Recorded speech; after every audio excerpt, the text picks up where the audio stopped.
سويسرا هتديلك 200 ألف فرنك، واليابان 3 مليون ين. أما إيطاليا فهتاخد منها بيت تمليك بيورو واحد بس، وكل ده علشان تعيش هناك وبس. 7 دول هتدفع لك فلوس مقابل إنك تعيش فيها. بس ليه الدول دي بتعمل كده؟ وإيه شروطها؟ وإزاي هتسافر هناك؟ كل دي تفاصيل هتعرفها معانا في الفيديو ده. دلوقتي بقى في 7 دول مستعدة تدفع لك فلوس علشان تعيش فيها. أيوة كده زي ما سمعت، يعني حلم الهجرة مش بعيد ولا حاجة زي ما ناس كتير كانت فاكرة. مش كده وبس، ده كمان ممكن تاخد منح أو رواتب أو مساعدات مالية بسيطة مقابل إنك تنتقل وتستقر هناك، وده كله علشان يحركوا المدن المهجورة أو المجتمعات اللي عدد سكانها قليل جدا. بس الأول لازم تحدد أنت عايز تروح فين. كل دولة ليها شروطها ونظامها، وفي ناس بتسافر مش علشان الفلوس وبس، لكن علشان تجربة حياة جديدة تماما. وعموما خلونا نبدأ بأيرلندا، ودول عندهم برنامج اسمه جزرنا الحية.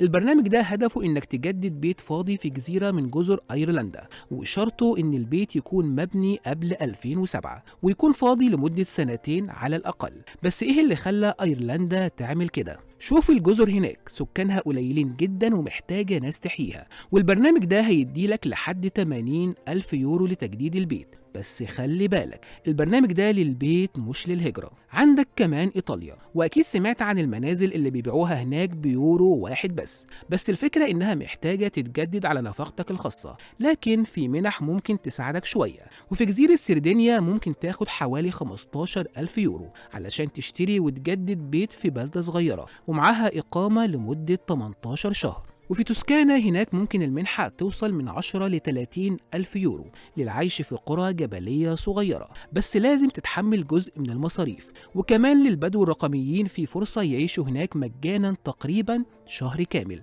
ده لو انت من الناس اللي تقدر تشتغل من أي مكان. كمان تشيلي ممكن تسافر لها لو عندك فكرة لشركة ناشئة. العاصمة سانتياغو عندها برنامج ستارت اب تشيلي. المنحة الأولى بيلد بتدي حوالي 15 ألف دولار للشركات الناشئة الصغيرة، والتانية ليجنايت للشركات اللي عمرها أقل من 3 سنين بتديك حوالي 25 ألف دولار. وفي كمان منحة جراوث للشركات في مرحلة التوسع 77 ألف دولار. يعني لو عندك مشروع، تشيلي ممكن تكون بيتك الجديد. ولسه عندك اليابان، ودول عندهم برنامج للمجتمعات الريفية. الدولة هتدفع لك 3 مليون ين ياباني بحوالي 19 ألف دولار مقابل العيش هناك والعمل لمدة من سنة لحد 3 سنين في قرى صغيرة. الهدف منها إنك تساعد السكان المحليين، بس لازم تكون بتعرف اليابانية كويس جدا. كمان في كرواتيا ممكن تشتري بيت في قرية صغيرة اسمها ليجراد ب 13 من 100 دولار، بس لازم تكون أقل من 45 سنة وعندك سجل جنائي نظيف، وما يكونش عندك بيت أو متجوز.